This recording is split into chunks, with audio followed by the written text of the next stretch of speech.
Welcome to Fun and Fundraising, everybody. The podcast where we talk with people behind top nonprofit galas and signature fundraising events to showcase how they positively transform their communities.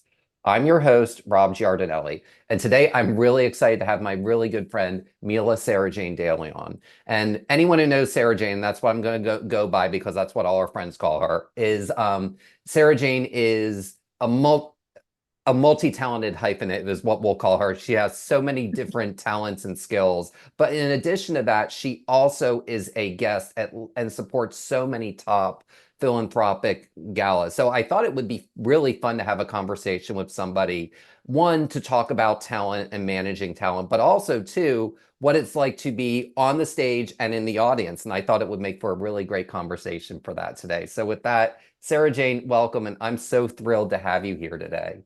I'm so happy to be here. Thank you. So I know that you are a very dynamic performer. So I'd love to hear a little bit about your path in becoming a performer, where that passion and love for just any type of artistry comes from.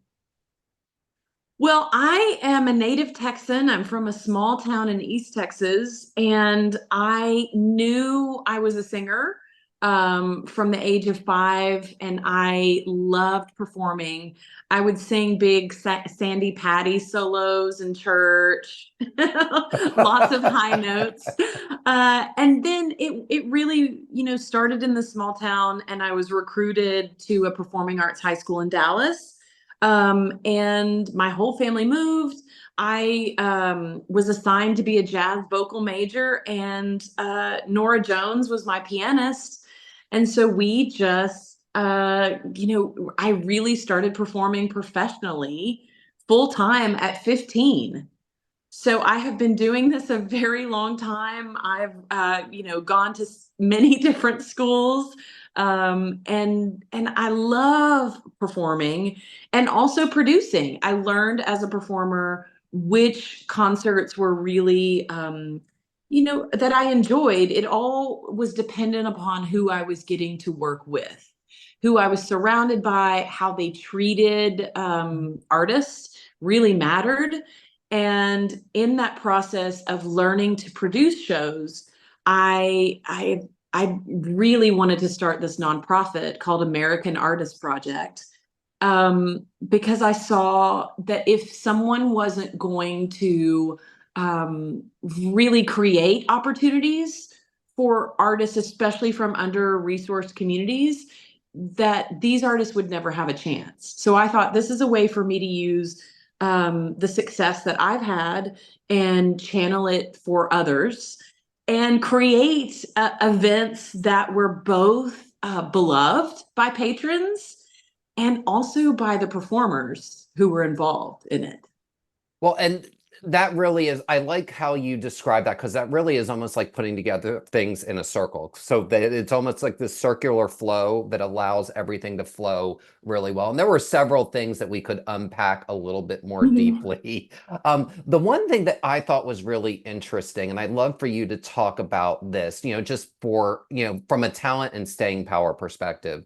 Not many people can successfully transition from being a teen prodigy into being a successful adult artist. What is, for anyone who has, because we do have a lot of folks who do listen to this program who have, teenagers that are on kind of that path. What is a piece of advice you would give to somebody to successfully transition from being a teen star, before you're fully grown as an adult into the adult realm of performing?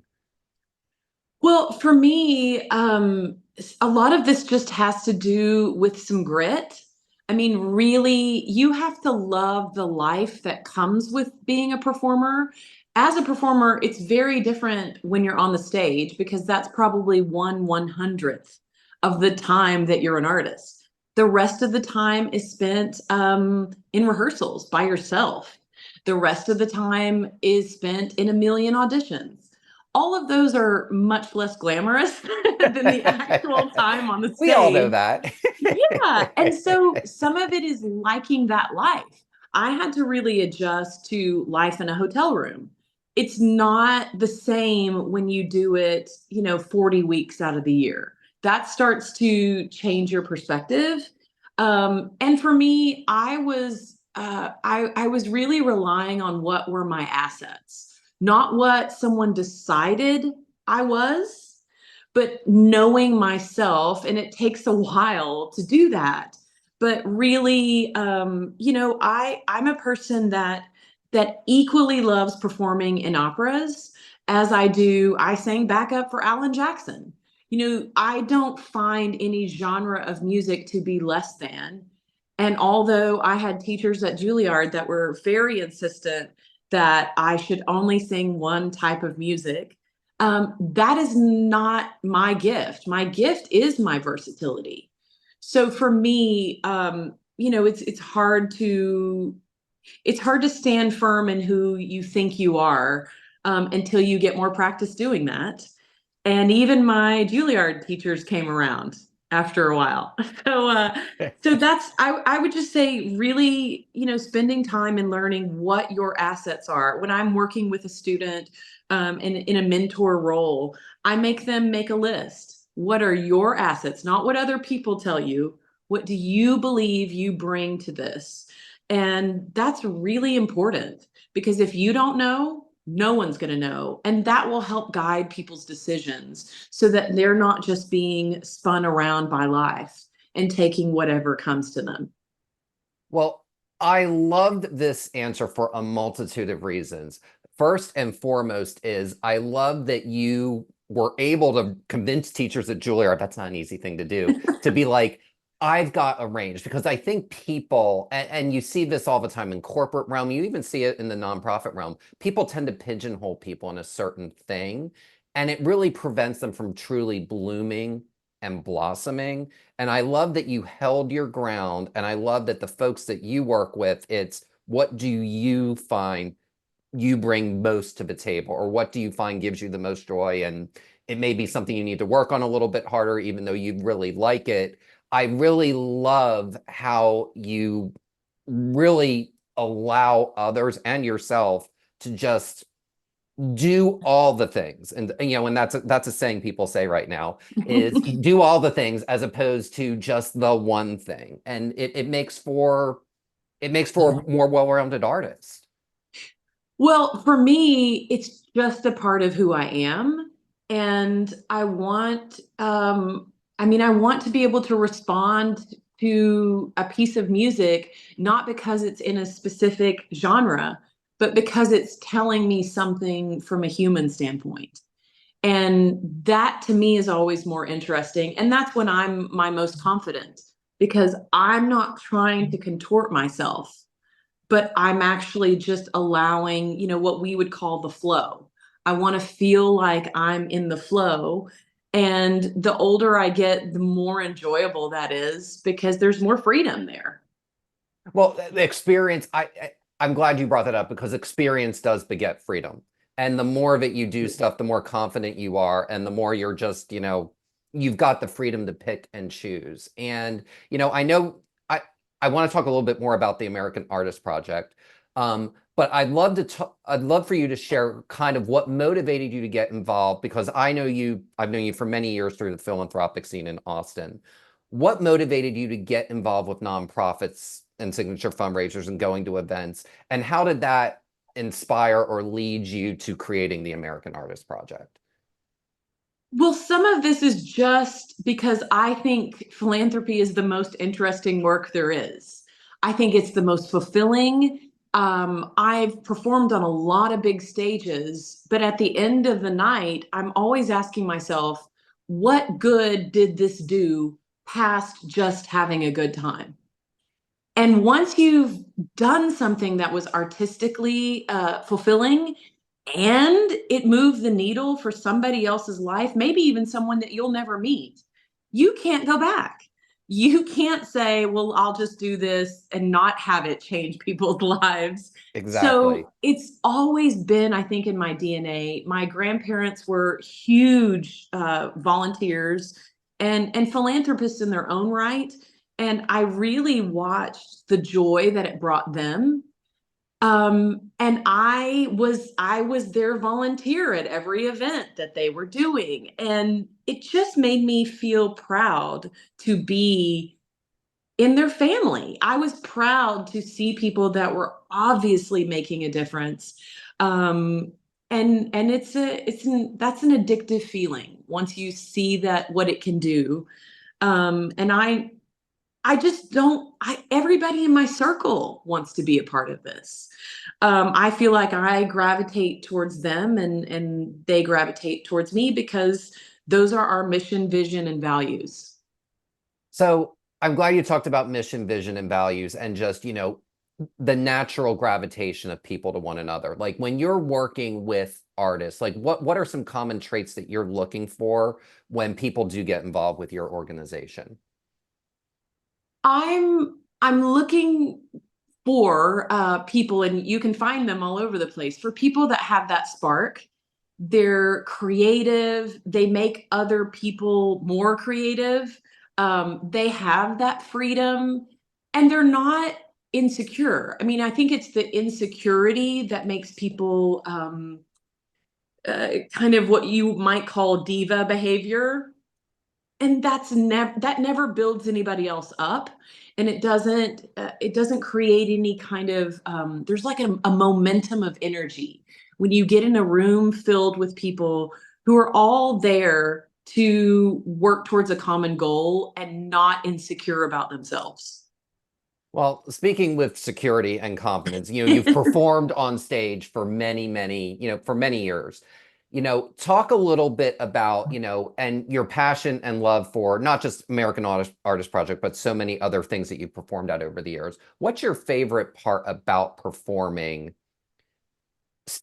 more specific in general, but more specifically at a nonprofit event, whether it's a gala, fundraiser, a nonprofit concert, whatever it may be? Well, I'll give you some examples. My husband is also an artist. He's the conductor of the Austin Symphony. We have been together for 20 years, and so we've been involved in each other's philanthropic events the entire time. But in another week, I was asked to be the host and MC and run the interview for Jenna Bush Hager for the Symphony Fashion Show Luncheon.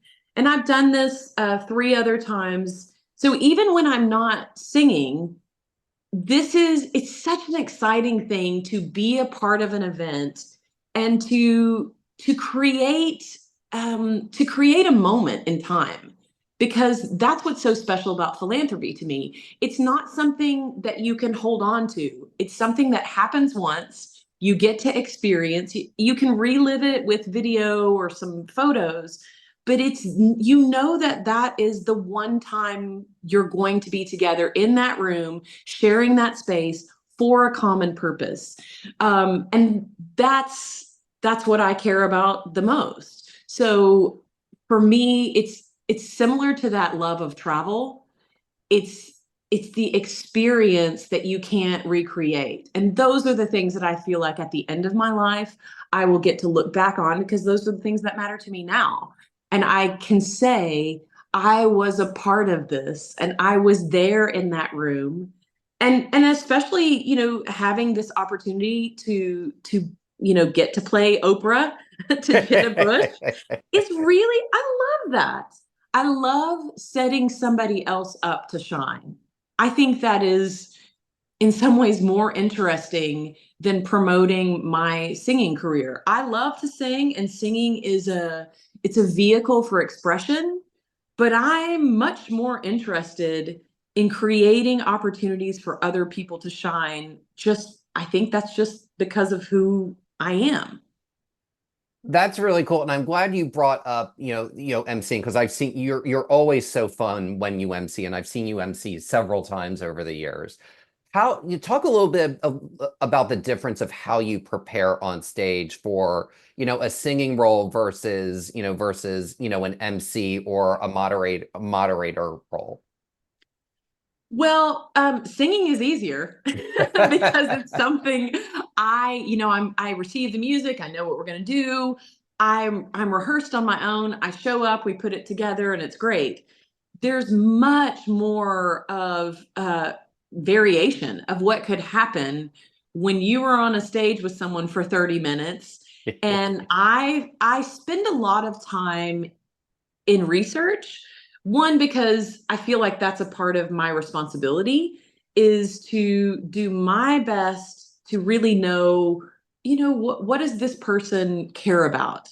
And how can I tee them up to really tell a story that kind of engages the audience, that endears them even more.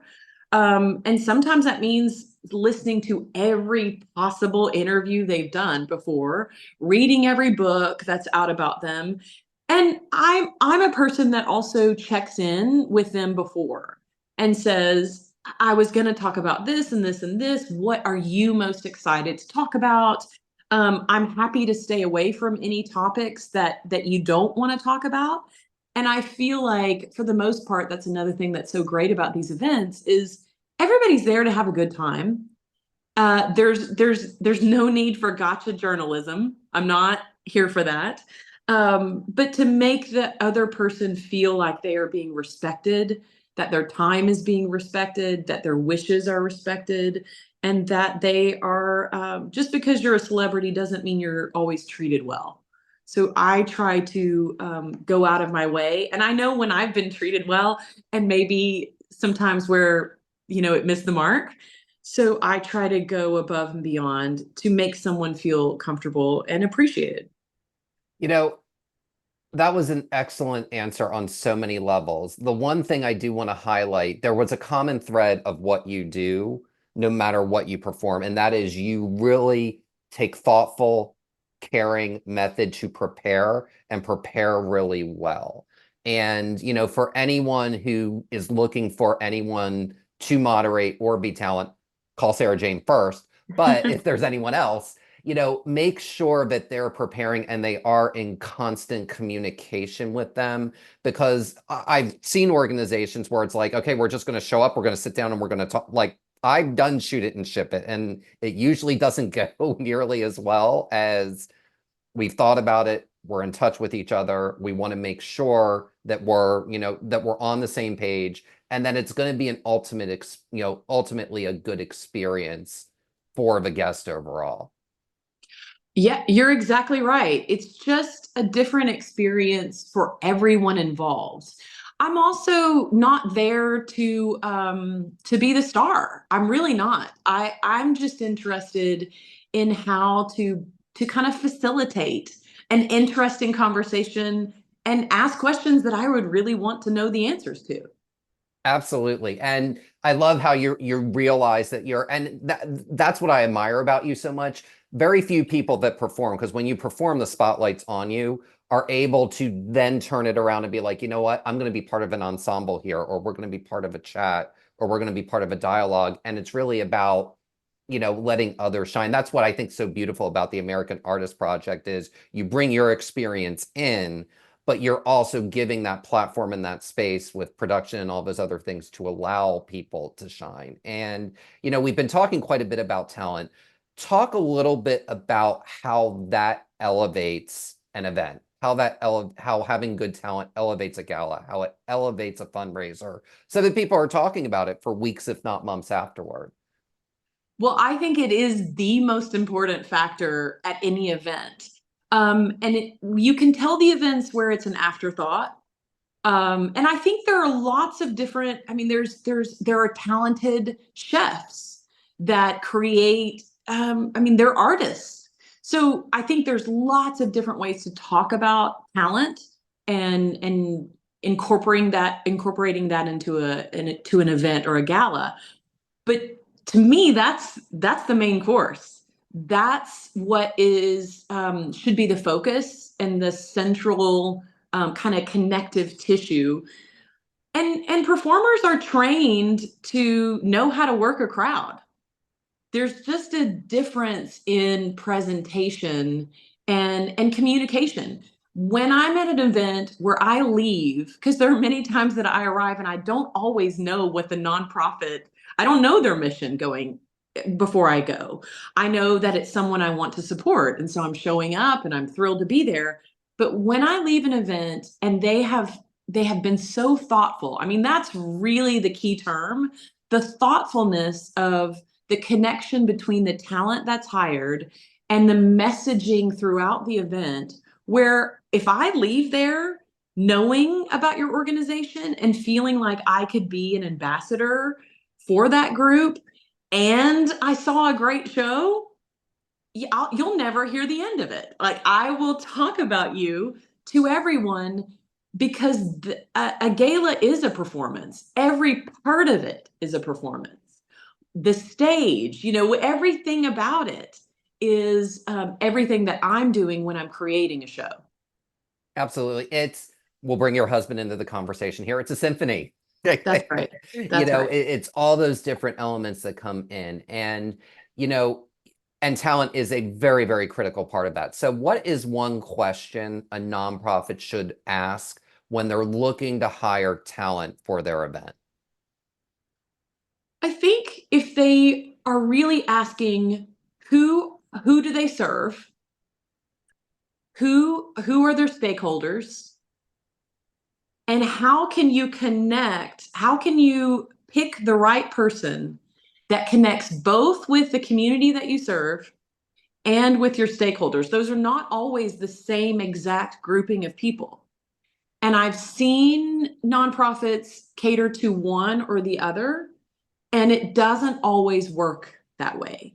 So to me, if you're very thoughtful, and hopefully, the work that we do, we're constantly building out a team of the community we serve along with stakeholders, and we want them to be completely intertwined. So, but that starts with making sure that anytime you are picking talent, that's another leadership position. So does that leader represent who you are? Absolutely. And connecting, community with the stakeholders is really, really important. And that's why having a guest, you want to make sure, and I've seen and I've known of events and I've known national names that have gone and headlined something and the event's a dud because it's not, that person's not connecting to the cause, as great as they may be and as great as the organization may be. So those two, they're really the two dots that really do need to be connected for it to resonate in the room. Because it's really about that. Don't go for the biggest name per se. Go for the name that's going to get you the most return and people are going to really be dazzled by. Absolutely. And if you're picking someone that is connected to both of those different communities that hopefully are merging, then they're probably going to also care about your mission, vision, values. Absolutely. And so that's another piece of the puzzle that I'm never for hire for anyone that I don't believe in their mission. That's if I'm not really going to give you thing. money, then I can't speak at your event. I can't sing at your event because it's important to me. I want your event to be successful and I have to be authentic to who I am. So I think those two things have to go together. Now, I'm glad you brought up authenticity because one of the things that, and I've seen you do it really successfully. I was at an American Artist Project you did back in the spring where you and Nicholas Rodriguez performed together. Yes. So talk about, because you two have such good chemistry, you continue to really like each other, and that's so important with performances. Talk about how you as a performer work with other performers to ensure that there is a great performance at an event and people can feel that love. They can feel that chemistry, not just with you, but that chemistry that performers have. That really is it really does permeate the room when it's done right. Well, that's another great thing about having performed for 30 years is you end up finding your people very quickly. And I think as a producer with many of these concerts, the longer I've been performing, the more I've become the producer and a performer at the event. And so as a producer, I'm really listening to what each performer wants to do. I'm trying not to put them in a situation where they're having to do a piece they don't like or that's stretching them too far. There's just a real balance between setting them up for success. And the longer I work with certain people, I can get a pretty good glimpse of, oh, I bet this person would sing Defying Gravity, from Wicked, like there's no tomorrow. And there's just this fine line of saying, hey, how much time do you have in your schedule? Would you consider this new song? I think you will kill it and we will all be on the floor. But I also know there are times when I couldn't add 30 seconds of a new piece into my schedule. So really letting them have, the power to decide how things are going to go for that evening. Performers will always be better when they feel that they are being listened to and respected. And usually the people I work with are so interesting that we could probably plan 50 different concerts with all new music because they have such varied interests. But I think really asking questions rather than dictating how things have to go, you will get a much better result. And any performer worth their salt is going to respond really well to the thoughtfulness and the consideration of asking them what they'd like to do and then shaping it together. It gives them, just a lot more, charisma. The power of making your own choices converts to charisma on the stage. We're gonna have to clip that one out. The charisma. I absolutely love that statement. And I also loved you talked about the creative process. And when you're doing a creative process, you cannot dictate a creative process. And I've seen nonprofits dictate, and when they dictate, I've been to enough things where I can tell where the performer's not thrilled to be there. I mean, even if you're, really, really talented and done it a long time, those things can kind of come, they can come through in the performance. So I love that you view all the successful ones are a collaboration, which as a creative process it's so key and it's so critical. And I want to segue to another question. It's a little bit of a turn, but not too, it's more of a fork than a turn. And that is, what are some talent and entertainment trends you're currently seeing with galas and with fundraisers from a talent and entertainment perspective? These are the same things that I enjoy doing, so it's going to come with a bias. But I've seen this new trend and something that I've produced myself, where you're using mixed genres. So there was a gala that I did for the Umlauf Sculpture Garden, and because it went with a theme. We had performers. I was singing and coming down 40 feet on a lyra hoop. And then we had these amazing aerialists. So it was this combination of dance and almost kind of like Cirque du Soleil, but with live performance. And the auction was interwoven with the performance. So things didn't feel so segmented. It wasn't, there's this thing now, and then there's this thing now. And I have found with the events that are so segmented, that's when people really get talking. And it's hard to bring their attention back to the reason why you're actually there. But when things are interwoven and done, it takes more time. It takes much more time, just like a collaboration takes more time. It's also worth it. So for me, the events that I find that are less successful are the ones where they go on for a very long time. And they have made each segment feel disconnected. So people leave early. They end up leaving early and they'll talk through usually the auction or something like that. So when you can interweave the arts throughout the night and keep things at a pretty good show's pace. So pacing is really important. All of this comes from an arts background. The other thing that I find that makes something successful is attention to sound.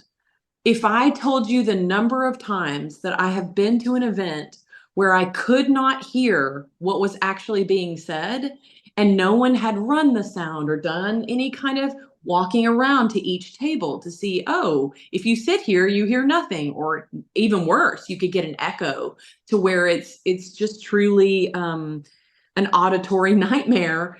That is the thing that I feel like most people, if you're a musician, you think about sound all the time. But a lot of times event producers, they miss that, and it sure does show up in the numbers, because when people can't hear, they're not going to bid.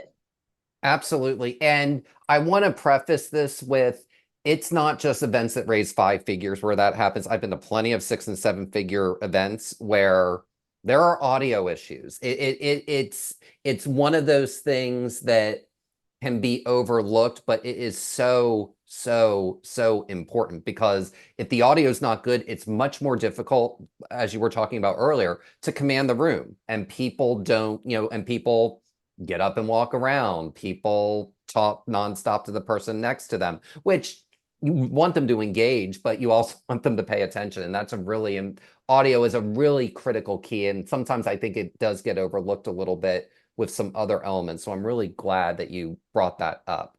And, you had talked about people will leave, and we're going to turn completely from leaving to arriving.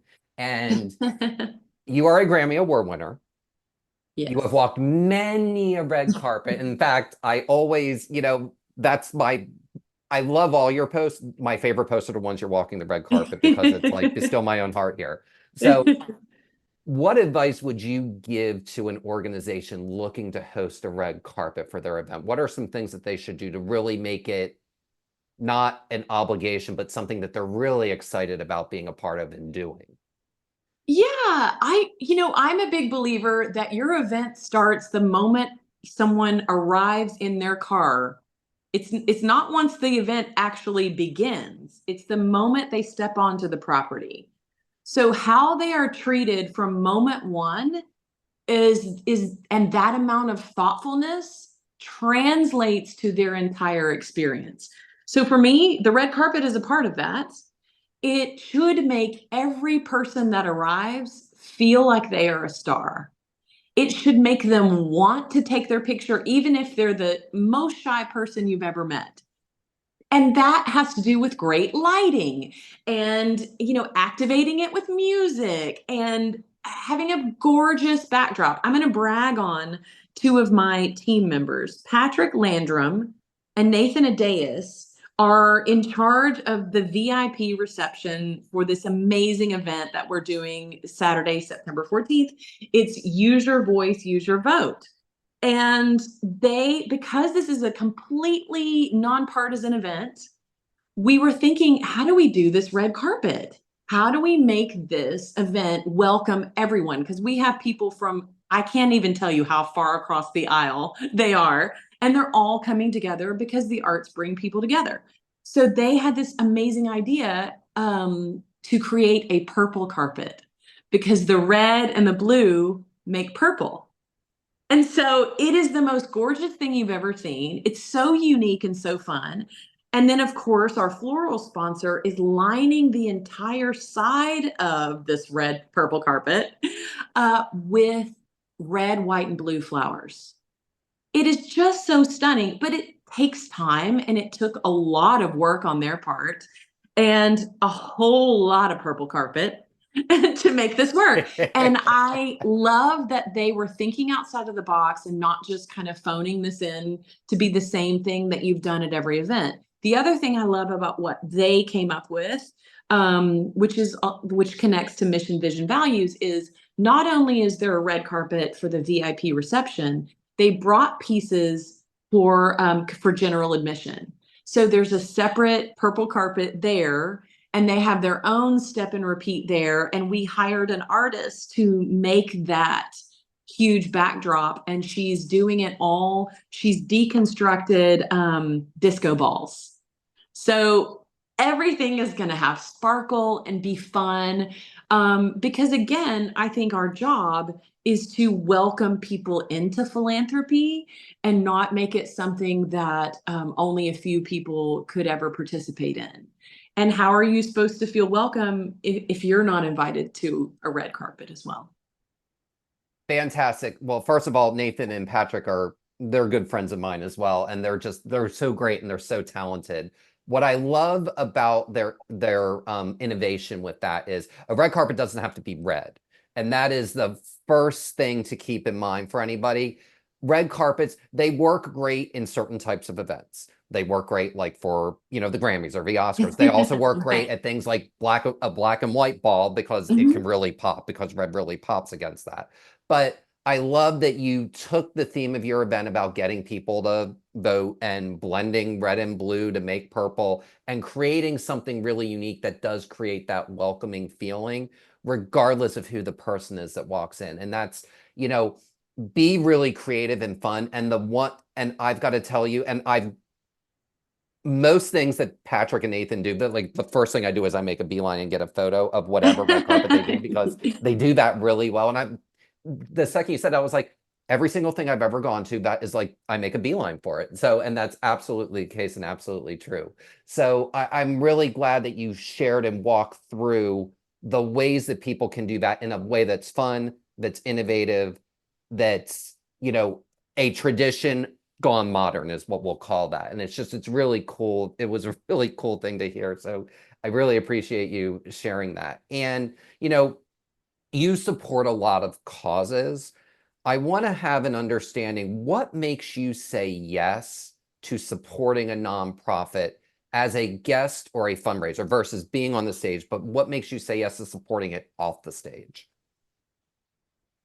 It really has to do with what we would say in the music world is, do the lyrics match the music? Is what they say, does that show up in what they do? And if that is connected, then I'm all in. So it's just very apparent when you feel like you're getting lip service and that's not very many organizations, it's just a few. But the ones who really do the work, it's consistent, it's authentic to who they are. And all of their messaging and all of their actions are in alignment.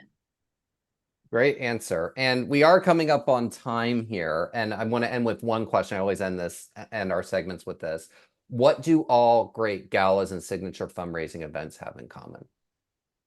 They make people feel good. They make people feel like they experienced a one-of-a-kind event that will live in their memory forever.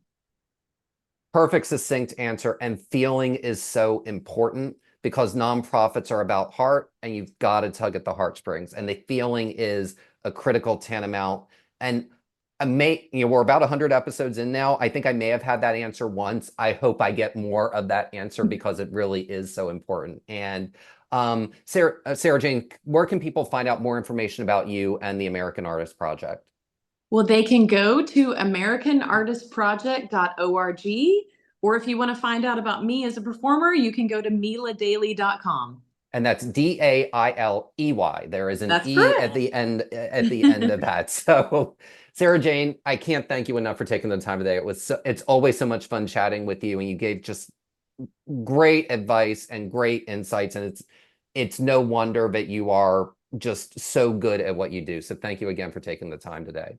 Well, you are the best host and interviewer, so thank you so much for having me. Thank you. I appreciate that. And that will do it for this week's episode of Fun and Fundraising. I'm your host, Rob Giardinelli, reminding you to keep it fun, keep it interesting, and your guests will have a great time. Have a great day, everyone, and take care.